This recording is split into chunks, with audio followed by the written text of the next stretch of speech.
Happy Pride! And this is the third video for my Pride series that I'm trying to do and figure out if this is going to work or not. So I'm a baby tarot reader. I'm Chris. And I'm using the Gay Tarot deck by Bursten and Antonella Platano to write a story for Pride Month. I'm not really familiar with this deck, but I just figured since it's Pride Month and this is the Gay deck, let's use the Gay deck for Pride Month. So today we're going to do day 10 from the spread from karmastartarot.com. I'm rearranging these spreads around because I kind of work a little differently. We just did a spread about world building in video 2. So I actually think that we're doing a little bit of a escapism dystopian story is what it kind of seems like. Now, this spread is for character development. I haven't chosen a signifier, and maybe after this we'll be able to find a signifier. A signifier is using one card for a character throughout the entire thing. Now, this spread is also the antagonist development spread, is what it's labeled. But you can use this spread to develop any character you want. The protagonist, there are other spreads in here for the mentor and for the sidekick and all that other stuff, which we'll get to.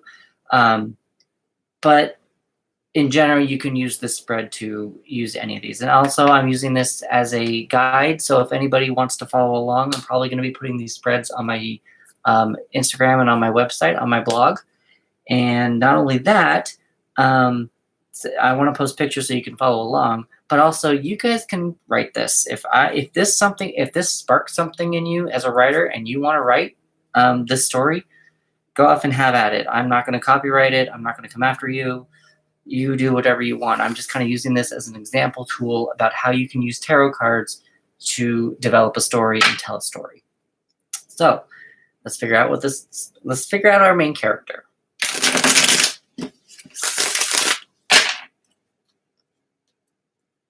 So I'm just gonna shuffle these, just to get some good shuffling in, see what kind of comes up. I want to kind of do this because we got a couple of the cards from the first day as well in the second spread, so I want to make sure that we kind of give it a really good shuffle and go from there. We want to make sure that we want the protagonist. We're going to use this as the protagonist this time. We might go back and do this as an antagonist at some point. But right now we're going to do the protagonist. But just know that if you do use your tarot cards, this can be used as to develop any character. So this is kind of a big spread. There are 16 cards for this. So I'm going to move some stuff around. And I'm probably, for my purposes, I will probably put it sideways since my table is more sideways. But when I post it on Instagram or whatever, I will try to do it long ways, or how the spread is actually pictured on the website. So we'll do the first 8 on this part and then the second 8 over here. And I'll somehow switch them. So 1, 2, 3, 4, 5, 6, 7, 8. And then we're going to go 9, 10, 11, 12, 13, 14, 15, and 16. Okay, so let's see what comes up. Make sure that we flip these for our character.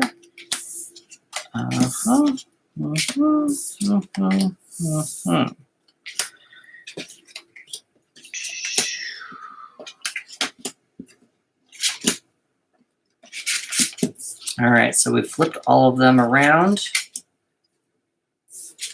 and got a couple of these cards. So obviously there's a story that wants to come out because some of these cards are the same as some of the other days as well. So let's figure some of this out. Let's put this there and that there. Okay, so card number 1 is the goal.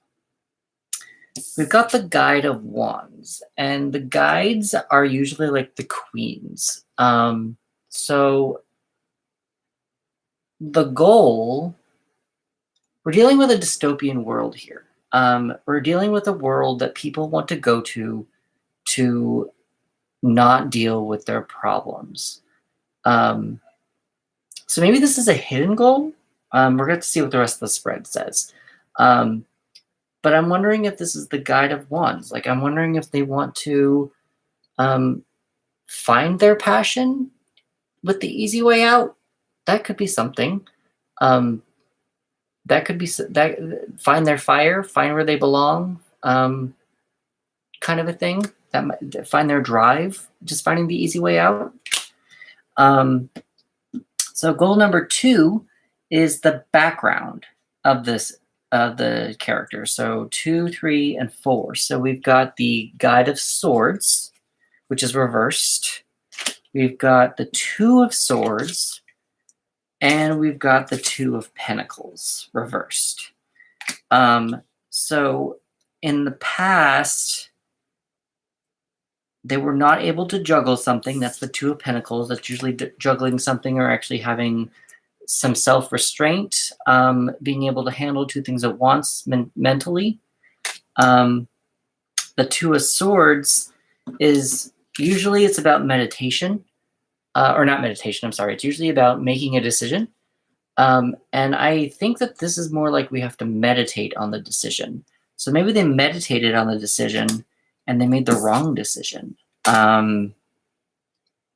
This deck is really hard to read, actually. It's a lot harder to read than I thought it was.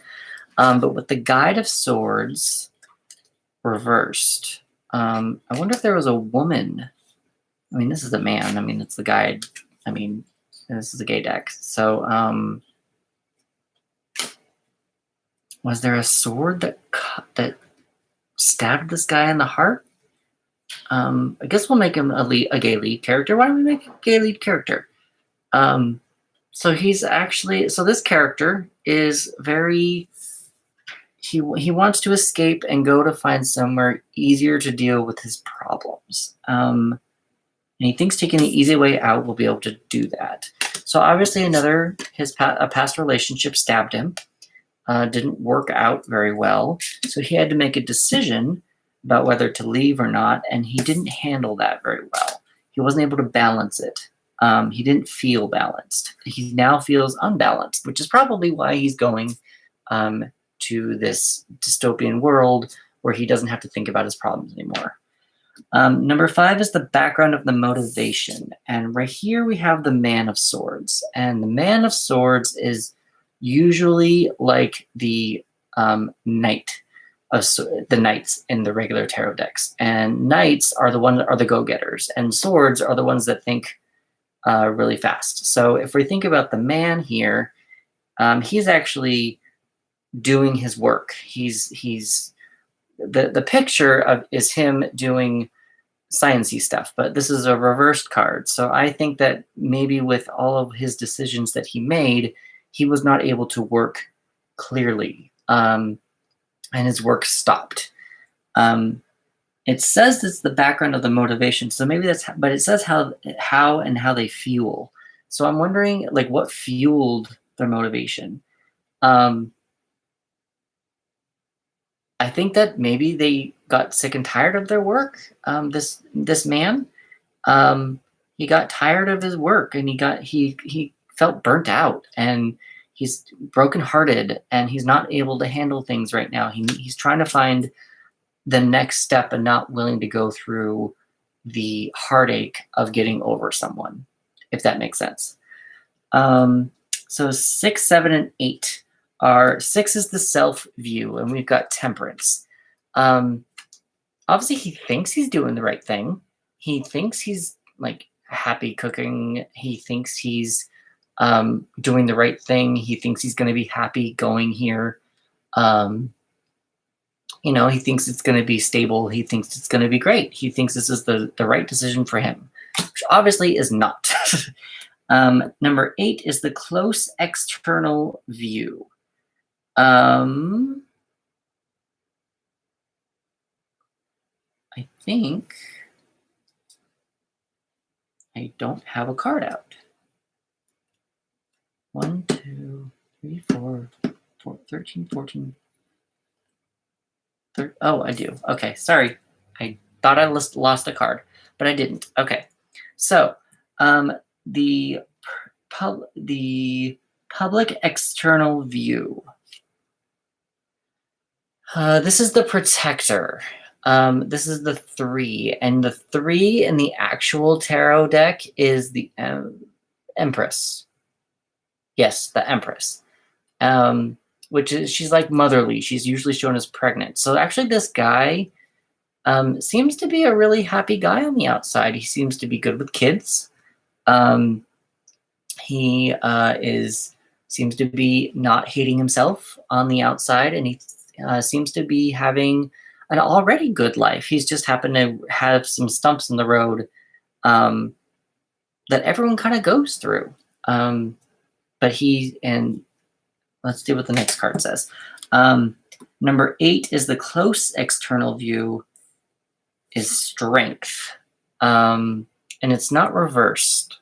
So I think that people think the close external view, people see that he is strong. I'm going to go emotional with this. He doesn't obviously feel that he's strong. I feel like the close external view is how people view him. So people think that he is strong and caring and has it together. So that's kind of what I'm getting from that. So let's just kind of go from there and see if we come up with anything. So 9 and 10, cards 9 and 10 are the flaws. And 9, we have the 6 of Swords. And 10, we have the Sage of Swords. Both are thought cards. So his flaws, which actually kind of makes sense with all of his other swords that we had going on prior, he's not able to think and communicate clearly. He thinks he can't escape. The 6 of Swords is usually travel by water of some sort, but obviously he thinks he can't travel. Or the communication that he wants to get is not traveling far enough, or something of that nature. With the Sage of Swords, that is the guy that's the king. So he's like the judge.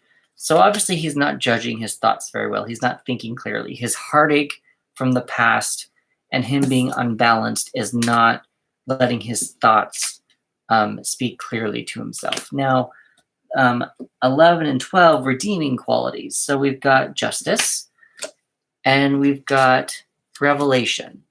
So I think, here, I'm going to let you guys see that a little bit more. So justice and revelation are actually 2 major arcana cards, which are cards that the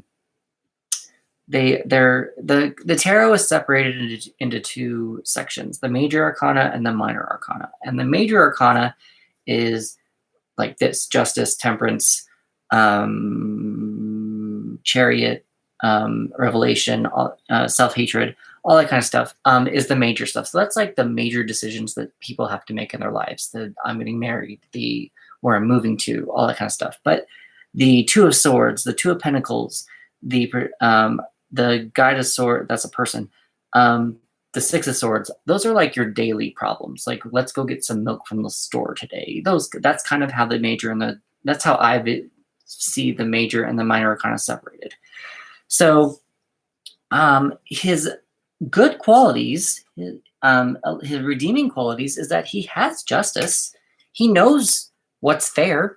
He knows what he probably knows what he needs to do. He probably knows the truth, that he probably shouldn't come to this dystopian place, this Stepford Wife place to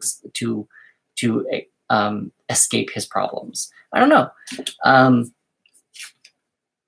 Probably with that redeeming quality is revelation. He's probably not afraid to reveal himself. He's probably a little bit more open. Maybe that's why he got into his heartache from this Guide of Swords before. Maybe he was a little bit too open with at least him, and maybe it was a personality clash, and that's why. And so he's actually able to address people's truths when they communicate with each other. That's something to at least think about, and maybe that will be something that someone says to him later in the story that will help him realize that this is wrong for him and he needs to go back. Something to play with, but we don't exactly know how the rest of these videos are going to work out. So let's go from there. So we've got 4 more cards. We've got number 13 is the internal conflict. We've got the Man of Wands, which kind of makes sense because we've got the Guide of Wands is his goal. Maybe he feels like he's stuck at the Man of Wands. Maybe he doesn't feel like he's growing anymore, and this is where he's at, and this is kind of where the world wants him to stop. And he wants to go further, but this is just, he can't seem to get any further. He can't seem to get the promotion. Or maybe he is below the Man of Wands, and maybe there is actually a man, like there's actually a guy who is stopping him well, no, it's an internal conflict. So this is him. It's actually him. It's his internal conflict. He thinks that he cannot go any further than this. This is where he stops. This is where his personal growth stops. And this is all on him. So I think that that's kind of what that card would mean. Number 14 is, what are they hiding? Hiding something, because he's got the 10 of Wands, and we've already had the 10 of Wands before. So obviously that actually helps, because it was one of the things that we had to use to actually make the one big thing, if you remember back in day 2 or video 2. So he's obviously hiding some pretty heavy stuff. Maybe he hasn't come out to his family yet. Maybe this relationship, maybe this Guide of Swords was someone who was actually already out, and he was in this relationship with someone, but he wasn't out to his family yet. And so it kind of put a rift in the relationship. Now, I'm not saying for any of you who are not out, if you're watching this, if you've made it this far, if you're watching this, coming out is completely up to you. It is not up to anybody else. It is your thing. Don't let anyone take that away from you. But maybe for this story, that's just kind of what's coming out. And also, this is not scripted, so I don't know what's coming out right now of my mouth. So now we've got card 15, which is why they're hiding it. This is the Chariot. I kind of think that this is like, he thinks he's not in control of his life. I think that this guy is now so broken that he just feels like his life has stopped and his chariot is broken. I don't think that he's not going anywhere. He doesn't feel like he's going there. He feels like he's stopped growing. And that's why he feels maybe taking the easy way out will help him grow, or go to this dystopian or Stepford place that they will make the decisions for him. And he won't have, and then his life will get moving if they make the decisions for him, and if that makes any sense at all. So, and then their view of the main character is number 16. Now that's for the antagonist development spread, but if this were the good character, this is going to be the view of the world or the antagonist. And this kind of makes sense for the magician. He thinks that going to this Stepford place is going to be magic. He thinks that this is like all answers, and he will not have to think about it anymore. He will not have to think. All the answers will be done, and it will make life a lot easier for him. So some of these cards have already come up in some of these older spreads, and I kind of think that they kind of work with the story that we're trying to tell. So I think going forward, I am actually going to use the card that we found for the goal, this card, as his signifier.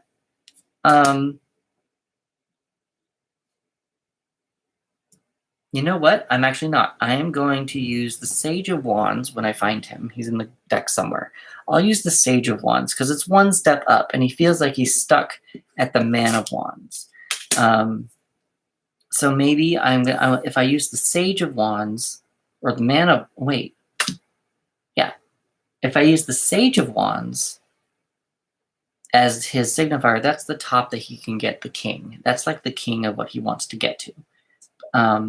So that might be something to consider going forward. yeah. So again, I will post the images on my Instagram, and I will type something out on my blog as well, I think, if I have time. And so that you guys can follow along on the spread, and maybe you guys can come up with something different. Maybe your story is going to be completely different than what I'm seeing here and what I'm coming up with off the top of my head, which is totally fine. That is totally fine. There is no rule that says you have to see what I'm saying. There is no rule. So yeah, remember to like, subscribe, all that kind of stuff. And let's do video 4. Bye. Happy Pride.